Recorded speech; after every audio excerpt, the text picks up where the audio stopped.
Malam ini dengan penuh rasa syukur kehadirat Tuhan Yang Maha Esa, kita bersama-sama memperingati hari ulang tahun ke-30 Golongan Karya. Peringatan hari ulang tahun Golongan Karya kali ini mempunyai arti yang khusus, oleh karena berlangsung bertepatan dengan dimulainya pelaksanaan Republik Tahanan sebagai langkah awal memasuki tahap tinggal landas pembangunan nasional kita. Kita baru saja menyelesaikan pembangunan jangka panjang tahap pertama dan syukur alhamdulillah telah berhasil mencapai sasaran-sasaran pokoknya. Dewasa ini dengan mengkonsolidasikan seluruh hasil pembangunan yang telah kita capai, bangsa kita telah mulai melaksanakan babak baru pembangunan kita menuju cita-cita perjuangan bangsa. Pada saat-saat seperti ini, kita perlu meluangkan waktu sejenak untuk merenungkan hal-hal yang telah kita sumbangkan bagi pembangunan bangsa dan negara selama ini, peluang dan tantangan yang sedang dan akan kita hadapi, serta kebijakan dan strategi yang harus kita tempuh untuk masa yang akan datang. Sebagai organisasi kekuatan sosial politik, Golongan Karya memang kita rancang dan kita kembangkan sebagai tulang punggung pembangunan nasional. Jajaran Golongan Karya memandang diri serta perannya sebagai komponen pelopor serta sebagai subsistem yang dinamis dari keseluruhan sistem pembangunan nasional kita. Oleh karena itu, Golongan Karya mengukur keberhasilan perjuangannya dari keberhasilan pembangunan nasional kita itu sendiri. Organisasi kekuatan sosial politik memang harus merumuskan kembali peranannya dalam setiap babak perjuangan bangsanya. Dalam babak perjuangan menentang kolonialisme dahulu, peranan utama organisasi kekuatan sosial politik adalah menanamkan kesadaran nasional di kalangan rakyat untuk menyatukan kekuatan melawan penindasan bangsa asing dan membangun landasan kejiwaan bangsa baru. Kedua tugas ini bukanlah merupakan tugas yang ringan. Membangun kekuatan melawan penindasan bangsa asing mengharuskan kita membangun persatuan dan mengatasi perbedaan yang demikian banyak di dalam masyarakat kita yang amat majmuk itu. Membangun landasan kejiwaan bangsa baru mengharuskan kita merumuskan dengan jernih dan menyepakati dengan ikhlas cita-cita masa depan yang akan kita wujudkan bersama. Dalam dasar-dasar pertama kemerdekaan, peranan utama organisasi kekuatan sosial politik adalah melatih dan membiasakan rakyat untuk hidup sebagai warga negara dari sebuah negara yang baru. Peranan ini juga tidak mudah, sebab kebiasaan yang tumbuh selama menentang penjajahan harus ditinggalkan dan kebiasaan-kebiasaan baru sebagai warga negara yang baik harus ditumbuhkan. Hak-hak kewarganegaraan harus dinikmati rakyat bersamaan dengan penunaian kewajiban kewarganegaranya. Dalam kurun pembangunan nasional, peran utama organisasi kekuatan sosial politik adalah mempersiapkan rakyat untuk memanfaatkan peluang, kesempatan, serta kemudahan yang disediakan negara untuk memajukan taraf hidup lahir maupun batin. Peranan seperti itu tidak kalah beratnya. Dalam kurun baru ini bersama-sama dengan penikmatan hak dan penunaian kewajiban kewarganegaraan itu, kita perlu mendorong tumbuh dan berkembangnya kreativitas dan prakarsa, serta meningkatkan keberanian untuk memikul risiko, merintis serta memulai usaha-usaha yang baru. Motor penggerak pembangunan nasional pada akhirnya memang terletak pada kadar dinamika masyarakat itu. Dengan demikian, organisasi kekuatan sosial politik memegang peranan penting dalam kehidupan bernegara. Kita membutuhkan organisasi kekuatan sosial politik yang bukan saja tinggi mutunya, tetapi juga tepat jumlahnya. Sejak awal pembangunan jangka panjang yang pertama, kita telah menyadari perlunya melakukan penyertaan sektor politik. Kita mempunyai pengalaman yang kurang menguntungkan dengan sistem banyak partai yang mengakibatkan kesulitan dalam mengambil keputusan politik yang tegas. Oleh karena itulah, sejak tahun 1970 kita sudah bersepakat untuk hanya mempunyai 2 partai politik dan 1 golongan karya.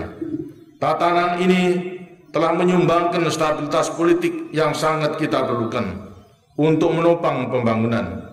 Oleh karena itu, kita perlu memelihara, memantapkan, serta menyempurnakan secara terus-menerus tatanan politik yang sudah teruji ini. Kita tidak berkeinginan untuk menambah partai baru atau golongan karya baru lagi. Yang telah kita lakukan adalah mendorong agar partai politik serta golongan karya melakukan konsolidasi ke dalam secara terus-menerus agar mampu menampung aspirasi dan kepentingan anggota serta rakyat pada umumnya, mampu memberikan arah serta tanggap segera terhadap setiap tantangan baru, dan mampu pula menjadi kekuatan yang konstruktif dalam kehidupan berbangsa, bernegara yang berdasarkan Pancasila dan Undang-Undang Dasar 45. Dewasa ini kita hidup dalam suasana dunia yang mengandung peluang dan tantangan baru yang belum pernah kita alami sebelumnya. Kawasan Asia Pasifik telah berkembang menjadi kekuatan ekonomi baru dengan tingkat pertumbuhan yang tinggi. Dengan gayanya sendiri-sendiri, negara-negara dalam kawasan ini telah berhasil memacu pertumbuhan ekonominya dengan cepat dan secara tidak langsung ikut menciptakan dunia baru yang lebih damai dan lebih sejahtera. Bulan November yang akan datang, kita akan menjadi tuan rumah pertemuan pemimpin-pemimpin ekonomi APEC. Kepercayaan ini merupakan penghargaan kepada kita, tetapi sekaligus menuntut tanggung jawab yang tidak ringan. Kita memang menjadi bagian dari negara-negara Asia Pasifik dengan tingkat pertumbuhan ekonomi yang tinggi itu. Namun kita sama sekali belum saatnya untuk berpuas diri. Sambil mensyukuri seluruh kemajuan yang sudah kita capai, kita tidak boleh lengah terhadap masalah yang semakin banyak dan kompleks yang masih harus kita hadapi. Jumlah penduduk kita amat besar dan tersebar pada belasan ribu pulau besar dan kecil.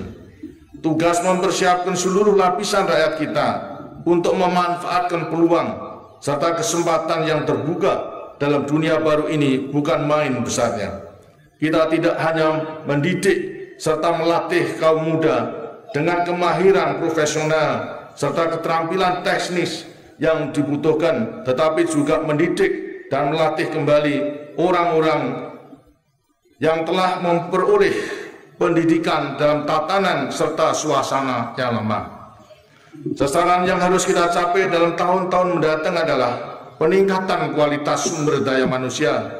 Dalam diri masyarakat kita harus tumbuh dan berkembang kemampuan, kemahiran, keterampilan, kreativitas, prakarsa, keberanian merintis, dan memikul risiko usaha baru dalam berbagai bidang pembangunan nasional. Kita harus menjadikan setiap manusia Indonesia berperan sebagai manusia pembangunan masa depannya sendiri, yang tetap memiliki iman dan takwa kepada Tuhan Yang Maha Esa, berakhlak dan berbudi pekerti yang luhur. Itulah antara lain yang dimaksudkan dengan pernyataan bahwa hakikat pembangunan nasional kita adalah pembangunan manusia Indonesia seutuhnya dan pembangunan seluruh masyarakat Indonesia. Peranan pemerintah beserta seluruh jajarannya adalah memberikan peluang, menciptakan kondisi serta memberikan dukungan terhadap kiprah dan dinamika masyarakat kita itu. Para pendahulu kita, pendiri Republik ini, telah merancang negara sebagai instrumen politik untuk melayani dan mendorong dinamika masyarakat Indonesia. Garis-garis besar haluan negara bukan saja merupakan kristalisasi dari dinamika masyarakat Indonesia sebelumnya, tetapi juga arah serta kebijakan untuk kurun waktu selanjutnya. Arah serta kebijakan ini bukan saja mengikat para penyelenggara negara, tetapi juga organisasi kekuatan sosial politik, organisasi kemasyarakatan, serta badan-badan ekonomi.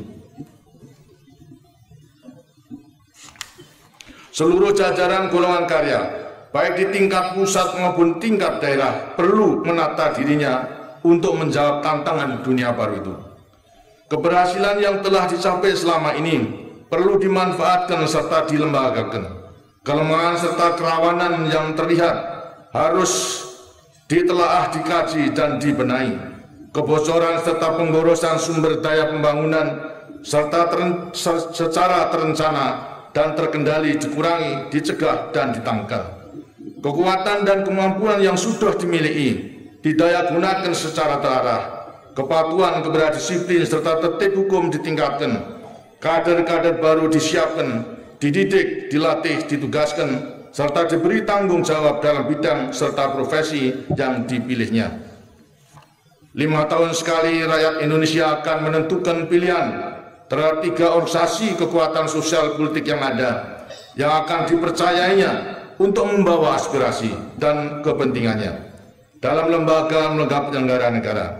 Sebagai bangsa, kita sudah berhasil menumbuhkan serta mengembangkan tradisi politik yang makin lama makin mantap. Kita merasa berbahagia bahwa golongan karya menjadi pilihan terbesar rakyat kita dalam setiap pemilihan umum. Hal ini bukan hanya menjadi kebanggaan, tetapi merupakan amanat dan tanggung jawab untuk menjalankan kehendak rakyat dan mewujudkan aspirasinya. Saudara-saudara sekalian, dalam sidang umum Majelis Permusyawaratan Rakyat 1993 yang lalu, untuk pertama kalinya dalam sejarah Republik kita, penyusunan garis-garis besar haluan negara telah dilakukan sendiri oleh organisasi kekuatan sosial politik kita. Naskah sumbangan pemerintah tidak lagi diserahkan kepada MPR, tetapi kepada pimpinan organisasi kekuatan sosial politik. Tradisi politik baru ini perlu kita lanjutkan, kita mantapkan, serta kita kembangkan terus di masa mendatang sebagai bagian dari proses besar pematangan demokrasi Pancasila. Sebagai konsekuensinya, golongan karya sebagai organisasi kekuatan sosial politik perlu mengembangkan pengkajian-pengkajian strategis yang akan memberikan masukan terolah bukan saja untuk penyusunan naskah konstitusional yang amat penting itu, tetapi juga dalam mengkaji pelaksanaannya kelak. Dengan cara demikianlah seluruh jajaran keluarga besar golongan karya mempersiapkan diri untuk menghadapi tantangan masa depan yang amat dinamis serta amat kompetitif, seraya terus meningkatkan persatuan dan kesatuan bangsa. Saya percaya bahwa saudara-saudara sekalian siap dan mampu menjawab tantangan besar sejarah ini. Kiprah saudara-saudara selama ini menunjukkan bahwa saudara-saudara memiliki semangat, dedikasi, serta kemampuan untuk mewujudkan karya-karya besar untuk kemajuan bangsa Indonesia yang kita cinta ini. Dirgahayu golongan karya, semoga Tuhan Yang Maha Esa melimpahkan rahmat-Nya kepada kita semua. Terima kasih. Wassalamualaikum warahmatullahi wabarakatuh.